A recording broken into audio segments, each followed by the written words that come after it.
अस्सलामुअलैकुम नाजरीन, शाहिद चौधरी ऑफिशियल के साथ मैं हूं आपका मेज़बान अब्दुल्ला तनवीर। नाजरीन, फैसलाबाद कत्ल के जिसमें 4 अफराद कत्ल हुए थे, कहा जा रहा था मुबीना तौर पे जो उसका इल्ज़ाम था वो उमर जट के ऊपर आ रहा था, लेकिन शाहिद चौधरी साहब ने दोनों पार्टी से मौक़िफ़ भी लिया, दोनों पार्टी के बयान रखे। अब मज़ीद इसके हवाले से क्या लेटेस्ट अपडेट है वो भी इंशाअल्लाह ताला हम अपने आज के प्रोग्राम का हिस्सा बनाएंगे। और आखिर ये दोनों ख़ानदानों में दुश्मनियों की शुरुआत कैसे हुई, मैं चाह रहा था आज का हमारा जो प्रोग्राम होगा वो इसके ऊपर हम रखेंगे। अस्सलामुअलैकुम सर। वालेकुम अस्सलाम सर, कैसे हैं आप? अल्लाह का शुक्र। सर, ये उमर जट, यकीनन आपने जो प्रोग्राम है काफ़ी ज़्यादा इसको रिपोर्ट किया और हर चीज़ को आपने बड़े एहसन तरीके से पेश किया है। सर, मुझे ये बताइएगा कि उमर मुश्ताक के वालिद के ऊपर हमला किसने करवाया था? ये जो था ना, ये 2000 की बात है। इस वाक़े को ना मैं वाक़या तो नहीं कहूँगा, मैं बहरहाल ये कहूँगा कि स्टोरी का जो है ना, इस जंग का जो आगाज़ वो कहाँ से हुआ है। ये 2000 में जो है ना तकरीबन ये पैदा होता है उमर जट, और इसके वालिद को मुश्ताक को जो है ना 3 वो जो है ना अराइन बरादरी के और एक राना ग्रुप का बंदा मिल के जो है ना कत्ल कर देते हैं। उनके अंदर जो था ना, एक होता है हफीज़ नामी लड़का, उसके अंदर एक रशीद होता है, एक का लड़के का नाम राना कमल होता है, और चौथा एक बंदा जो है ना वो किसी और को उन्होंने नामालूम रख कर बीच में रखा होता है, वो भी इसी ग्रुप का होता है। इन 4 अफराद के ऊपर जो है ना उसके वालिद के कत्ल की FIR दर्ज हो जाती है, और यहाँ से जो है ना इस मुश्ताक जट जो है जो कत्ल हो जाता है, इसका वालिद जो मास्टर था, और उमर मुश्ताक यानी उमर 6 माह का था उस वक्त जब इसके वालिद को मार दिया जाता है।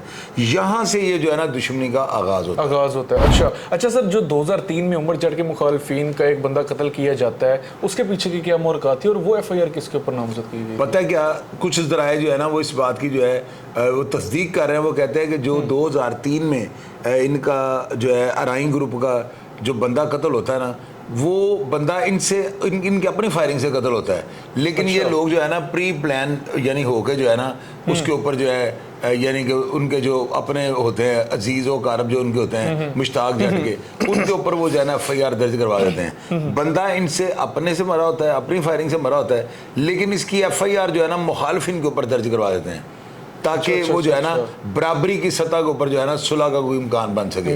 मुश्ताक जट का कत्ल वो माफ़ कर दें और हम ये कत्ल माफ़ कर देंगे, इस तरह इन्होंने FIR उनके ऊपर। तो सर, ये जो मुश्ताक जट के कत्ल में नामजद मुल्ज़िमान थे जिनमें से एक हफीज़ और रशीद था, इनका क्या बना था फिर सर? ये जो हफीज़ था ना और रशीद, ये मफरूर हो जाते हैं उस वक्त, और ये बाद में कुछ अरसे के बाद जो है पकड़े जाते हैं, कोई 1.5 साल के बाद, तो ये 25 साल सजा हो जाते हैं ना, यानी उम्र कैद इन दोनों को हो जाती है। और ये दोनों उम्र कैद यानी कि 25 साल होती है उम्र कैद को कहा जाता है ना, तकरीबन 20 साल जेल काट के जो है ना 2020 और 21 के दरमियान जो है ना ये आ जाता रहा हो। तो सर, जब ये गिरफ्तार होते हैं तब उमर जट की क्या एज होती है?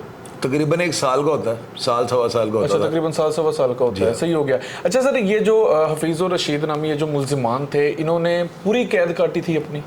इन्होंने जो है ना तकरीबन 20 साल पूरी कैद ही हो जाती है।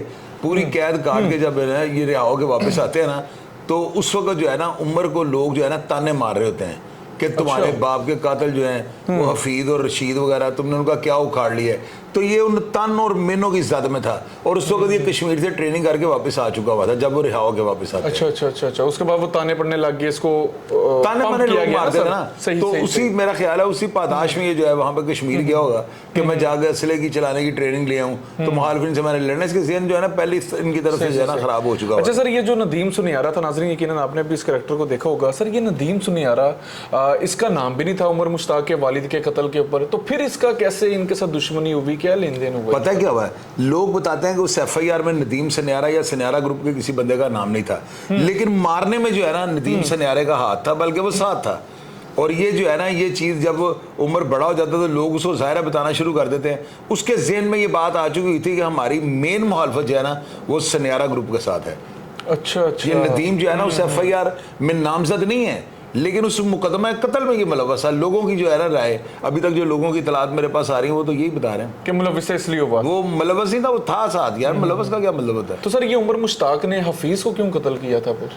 हफीज़ को इसने इसलिए मार दिया था ना कि वो रिहा होके बाहर आते हैं, ये ट्रेनिंग लेके आ चुका हुआ था और इसका बड़ा यानी कि इस तरह अपना रख रखाव बना लिया हुआ था।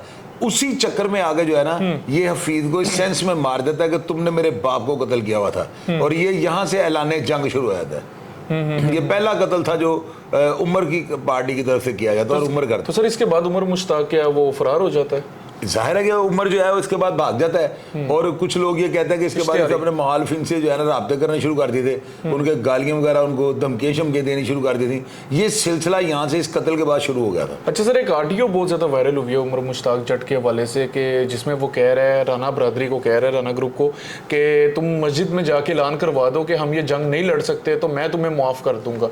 इसके बारे में क्या है? मैं बताता हूँ, वो ना राना ग्रुप को नहीं कह रहा, वो अपने किसी दोस्त को मैसेज कर रहा गालिबन ना।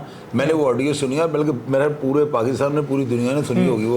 बिल्कुल वो आप उमर मुश्ताक जट ऑडियो लिखे तो ऊपर आ जाएगी वो ऑडियो, आ जाएगी बिल्कुल। उस ऑडियो में जो है ना वो अपने किसी दोस्त को ये मैसेज दे रहा है कि तुम राना ग्रुप को ये कह दो जिन्होंने मेरा गला काटा है, वो अमजद और वो फलां बंदा जो है ना, अफजल और अमजद, मेरे दो नाम ये ले रहा है, कि ये गांव छोड़ के चले जाएं और ऐलान करवा जाए मस्जिद में ना कि हम हार गए, हम गलत थे, हम जो है ना अपनी हार को तस्लीम करते हैं, तो हम चूंकि गलत थे ना तो हम ये गांव छोड़ के जा रहे हैं। तो मैं वादा करता हूँ, यानी अपने उस दोस्त को ये मैसेज दे रहा है कि मैं वादा करता हूँ कि मैं इनको मारने के लिए इनके पीछा नहीं करूंगा। लेकिन उनकी बच्चियों का साथ बता रहा है कि इनकी बच्चियां हैं, उनका क्या बनेगा। यानी उसके यही तो ऑडियोज हैं जो इंस्पायर करती हैं, जिससे साबित होता है कि यार ये बंदा जो बात कर रहा है ना दिल से कर रहा है, वो इतनी तहजीब के साथ बात कर रहा है ना कि लगता ही नहीं कि ये लड़का जो ऐसे कभी वेपन पकड़ा होगा। और दूसरी तरफ आप इसकी वीडियोस देख लें किस तरह से ये AK-47 एक हाथ से लेके उठता है। वो चीज़ मैंने नोट किया है, ये बड़ा ट्रेंड आदमी होता है जो क्लैशर को ऐसे पकड़ के ना तो सीधा रख के उठ जाए, बड़ा मुश्किल काम होता है। वो एक हाथों से ऐसे पकड़ा हुआ जैसे पिस्टल पकड़ा हुआ है, तो ये जेन्युइनली ये ट्रेंड था। मैंने इसको क्लैशन चलाते हुए देखा है, जितनी नजदीक रख के ये फायर कर रहा है, लोगों ने वीडियो देखी होगी। बंदा अनाड़ी जो है ना वो यहाँ पर रखेगा तो उसके मुंह पे आगे जो राइफल टच हो जाएगी, बैग उसको यानी फाड़ देगी, उसका मुंह फाड़ देगी। और बिल्कुल नजदीक रख के क्लैशन को जो है उसका ब्रेस्ट मार रहा है। इसका मतलब वो ट्रेंड था, वो उमर जट जो है ना वो ट्रेनिंग लेके आया हुआ। अच्छा सर, ये जो ऑडियो के बाद उसने उमर जट ने फिर राना अकमल को मतलब उसने उसको कत्ल कर दिया, ये क्या मतलब सारा सिनेरियो? ये ऑडियो जब वो पैगाम उसका वायरल होता है ना, वीडियो वो अपलोड कर देता है, उसके बाद वो राना अकमल को भी मार देता है। यानी राना अकमल जो है ना उसके जेल में यही होता है कि ये हमारी दुश्मनी का शासन है। राना अकमल को जब ये कत्ल करता है तो राना अकमल के कत्ल करने के बाद ये दूसरी FIR थी जो इसके ऊपर दर्ज हो जाती है, और इसके बाद ये पहले इश्तिहारी था, फिर ये और ताकतवर इश्तिहारी बन जाता है उमर मुश्ताक जट। ठीक हो गया। अच्छा सर, एक चीज़ बड़ी मतलब वो लोग कह रहे हैं कि सुनने में है कि उमर मुश्ताक ने जो था ये धमकी अमेज जिसने कॉल की थी सुनियारा ग्रुप को, उसके बाद वो इसके दोस्त को पता नहीं गालिबन क्या नाम था, रिजवान नामी जो उसका दोस्त है, उसको कॉल करते हैं, पैसों की लालच देते हैं और उससे कहते हैं कि ये तुम इसका जाके गला काट दो। ये सारी इसके पीछे की क्या मोरकात है? और वो पता है क्या, मैं आपको बताता हूँ, कुछ लोगों ने मुझे मैसेजेस किए हैं, बिल्कुल आपने दुरुस्त कहा, मैंने आपको भी सेंड किए थे कि इनके ऊपर रिसर्च कर रहा हूँ। उन मैसेजेस में जो है ना वो लोग ये बता रहे हैं कि उमर जब पूरे जोरों में आ गया ना, 2 मर्डर से कर रही और इश्तिहारी हो गया हुआ था, बड़ा खौफ था और बड़ी दहशत थी इसकी, तब ये सनियारों को जो है ना कॉल करता है और उनको कहता है कि तुसी भी तगड़े हो जाओ, नदीम सनियारा मेरे बाप के कत्ल में मुलव्वस था, तो मैं जो हूं ना मैं तुम में से किसी को भी नहीं छोड़ूंगा। उसके बाद जो है ना सनियारे, वो जो जब्बार की ऑडियो जो मैंने आपको बताया पिछले फुरकान शाह साहब के प्रोग्राम में चली है, वो जब्बार ने मुझे भेजी थी। उस ऑडियो में जो है ना वो कह रहा है कि 10 लाख रुपया अकमल ने जो है ना पाकिस्तान दिया था किसी बंदे को ना, रिजवान नामी को, नाम नहीं खैर बताया, रिजवान ज़ाहिर मंजरे हम पे आ चुका हुआ है, तो रिजवान को से पैसे भेजे थे कि तुम जो है ना ये पैसे ले लो और तुम इसका गला काट के जो है इसकी गर्दन हमें ला दो, बकाया 10 लाख रुपए तुम्हें और दे देंगे। तो ये वहां से जो है ना इसकी धमकी देने के बाद सनियारे हरकत में आते हैं। अच्छा, ये अच्छा, बात अभी तक की मेरी जो इन्वेस्टिगेशन है उसमें बिल्कुल सामने आ चुकी है कि वो जो है ना उमर ने यानी कि पहले कॉल की, पता नहीं उन्होंने इसके बाप को कत्ल किया हुआ था या नहीं किया हुआ था, लेकिन पहल जो है ना फिर दोबारा इसकी तरफ से हो गई, उमर की तरफ से 20-22 साल के बाद जो है ना दोबारा आगे से उनको कहा कि तुम्हारा नदीम सनियारा मेरे बाप के कत्ल में मुलव्वस, सब तगड़े हो जाओ। तो यहाँ से जो है ना सनियारा ने इसके पैसे भरे हुए थे, और ये देखो गला इसका सफदर ने काटा है, सफदर नामी बंदे ने ये गला इसका काटा है। तो लेकिन वो जो है सफदर नींद से मरा, और सफदर के भाई को जो है ना वो जो तौकीर उर्फ तन्ना है इसका जो मामू बना हुआ है, उसने फिर उसको जो है ना कत्ल किया था। ये गला काटने के बाद ये तो पकड़ा गया, बदला लिया गया ना। जब ये गला काटने के बाद इश्तिहारी था ना, तो ये जब पकड़ा जाता है ना इसका गला काटा जाता है, यानी पहले ये इश्तिहारी था, बाद में इसका गला कटा है। जब गला कटता है ये बेड पे होता है, तो वहीं से आगे इसको पुलिस गिरफ्तार कर लेती है। फिर ये तो जेल चला गया ना, ये जेल में था, और इसके जेल में होते हुए जो है ना पीछे से तौकीर उर्फ तन्ना जो है ना सफदर के भाई को मार देता है।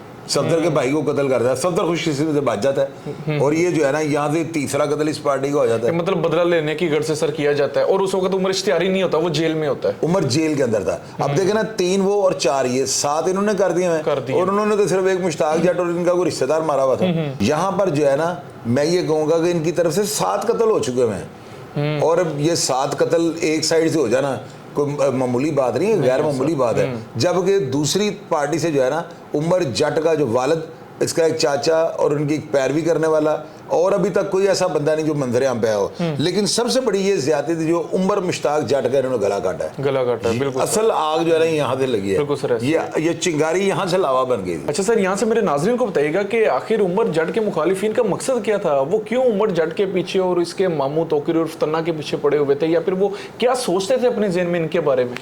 यार ये बात, ये तो मेरी अपनी राय है ना, वो ये सोचते होंगे कि मुश्ताक जट तो अंदर है ना, उमर मुश्ताक जट, तो ये बाहर आएगा नहीं, 2 कत्ल इसके ऊपर है, ये सजा हो जाएगा या सजाए मौत हो जाएगा। बाहर जो है वो कहता नहीं, तोकीर तन्ने ने बताया नहीं कि मुझे मारने के लिए उन्होंने पैसे दिए हुए थे, और सनियारे ने सऊदी अरब जाकर मेरे ऊपर हमला करवाना था। उनका यही ज़हन होगा कि बाहर इसको मरवा देंगे, तोकीर इधर मर जाएगा, वो उधर सजाए मौत हो जाएगा, तो ग्राउंड खाली, हम जो है 1 मैन शो बन जाएंगे। मेरी अपनी ओपिनियन ये है इसके ऊपर, मेरी राय ये कह रही है कि वो यही होगा कि जी वो उधर खत्म हो गया, ये इधर खत्म होगा, तो हम ऑल इन ऑल हो जाए। मेरा तो यही मतलब है। अच्छा, एक सर मजीद चीज़ क्लियर कीजिएगा, ये स्क्रीन पे हमारे नाजरीन को FIR दिखाई जा रही है, तकरीबन ये 7 FIR है, इनमें आपको क्या चीज़ कॉमन लगी है? हाँ, ये चीज़ जो है ना, ये बड़ी ज़बरदस्त चीज़ है जो अब्दुल्ला ने अब बताई है ना। नाजरीन, इन 7 FIRs को जो है ना गौर से देखें। इन तमाम FIRs के अंदर जो है ना, रिजवान, आप देखें कितनी अजीब बात आपको बता रहा हूँ, ये वही रिजवान है जिसके बारे में लोगों ने हमें मैसेज किए हैं कि इस रिजवान के साथ जो है ना, इनका गला काटने का माहदा हुआ था, यानी लेन देन या जुबान हुई थी या जो भी वादा जो भी हुआ था वो रिजवान के साथ हुआ था। अब ये रिजवान जो है ना, इनका ख़ास आदमी है। हर FIR के अंदर या ये मुद्दई है या ये शहादती है। तो क्या ऐसा पॉसिबल है कि दुश्मनी के अंदर जो है कोई ऐसा नाम कि जो हर वाक़या के दौरान या मौके पर मौजूद होकर मुद्दई बन जाए, या उसकी शहादत हो कि मैं मौके के ऊपर मौजूद था? तो ये मेरी नज़र में जो है ना ज़रूर सोचने वाली बात है। आप लोग कमेंट बॉक्स में लाजमी लिखिएगा कि आपकी क्या राय है, क्या ऐसा इत्तेफाक हो सकता है? मेरी नज़र में ये जो है ना, इत्तेफाक नहीं, ये प्री प्लान सारा कुछ होता है।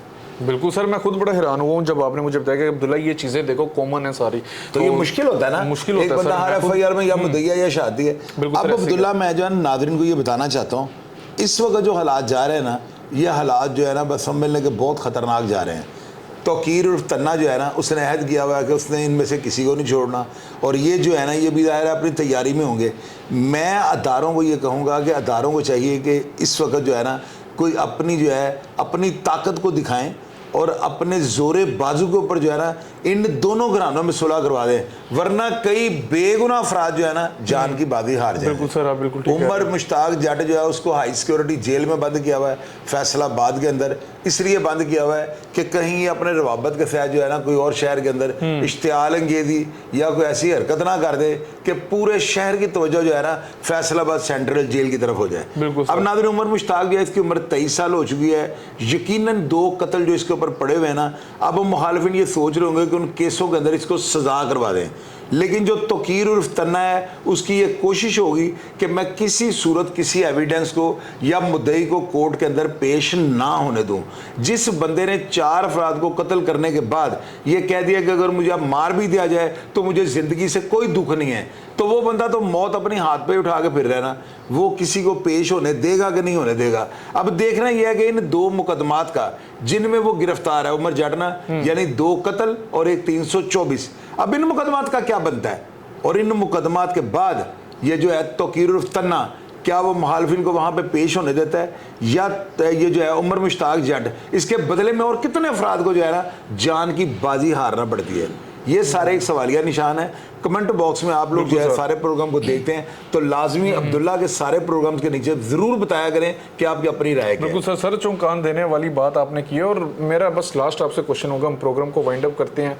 आपको यकीन है कि अदारे अगर थोड़ा सा सिंसियर हों तो दोनों खानदानों में सुलह हो जाएगी? यार अदारे देखें, वो तोकीर उर्फ तन्ना जो इतना खतरनाक आदमी है कि वो बदले की आग में इतना जल रहा है कि वो कह रहा है कि जी मुझे मार भी दे, मुझे कोई परवाह नहीं है, तो वो दूसरी तरफ ये भी तो कह रहा है ना, पाक फौज जिंदाबाद, पंजाब पुलिस जिंदाबाद। तो पुलिस पे तो वो भी एतमाद जाहिर कर रहा है ना। उसने पुलिस के ऊपर ये तो नहीं कहा मैं पुलिस वाले नहीं छटा, उसने धमकी तो नहीं दी अदारों को, उसने तो कहा कि भाई मैंने मार भी दो कोई गल नहीं, उसने मजलूमियत की जो है इंतहा कर दी है। उसके बयान के अंदर कोई भी ऐसा जुमला नहीं है कि जो अदारों के ऊपर उसने कोई उंगली उठाई हो। उसने तो अदारों का वो सरेंडर कर रहा है। वो साफ नजर आ रहा है उसके बयान के अंदर कि वो अदम तहफ्फुज का शिकार हुआ है। उसके ज़हन में ये बात है कि हमारे मुखालिफिन बड़े पावरफुल है। वो कह रही है अपने ऑडियो में, बिल्कुल सर कह रही है ताकत के नशे में जो है ना ये खुमार दो बाकी इंसान के इंसान वो कर रहे हैं, तो वो डरते हुए नहीं, वो गैरत के अंदर आकर सारा कुछ कर रहा है, उसकी गैरत उसको इजाजत नहीं दे रही। तो मैं तौकीर और तन्ना जो है उसके इस बयान को जो है बड़ा सराहता हूँ कि अगर इसी तरह हर बंदा अपने जुर्म का इकबाल जुर्म करना शुरू कर दे तो मुआशरे से क्राइम रेशियो नीचे चलेगी। बिल्कुल ठीक कह रहे हैं, बड़ी बात है नाज़रीन। उन्होंने इकबाल जुर्म किया शाहिद चौधरी साहब के साथ प्रोग्राम में, और अगर दोनों खानदानों के हवाले से बात कीजिए तो वाक़ईदारों को अपना जो स्टेप है उसको फॉरवर्ड करना चाहिए, दोनों खानदानों में सुलह करवानी चाहिए।